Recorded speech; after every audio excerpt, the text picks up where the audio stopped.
Что за работы ведутся именно там? Ведутся те работы, которые мы на протяжении нашего города непосредственно начали где-то начиная с 2014 года. А именно это работы по подготовке и предоставлению земельных участков для выделения их многодетным семьям. В соответствии с указом президента Российской Федерации от 7 мая 2012 года номер 600, где четко указывается, что до 1 января 2018 года мы должны предоставить многодетным семьям бесплатные земельные участки. Они становятся в приоритете.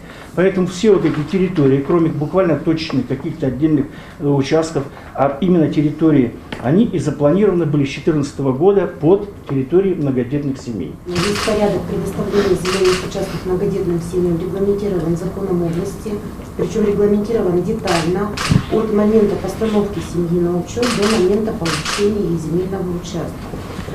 Что касается тех земельных участков, которые мы формируем для многодетных семей, с момента постановки на государственный кадастровый учет земельные участки включаются в отдельные перечни для предоставления именно многодетным семьям. Это требование именно закона области. На данный момент тропы здоровья как таковой там нет. Это лыжня здоровья, во-первых, она существует 3-4 месяца в году, когда есть нормальный снежный покров. И проходила она по тем участкам, где можно было спокойно проехать.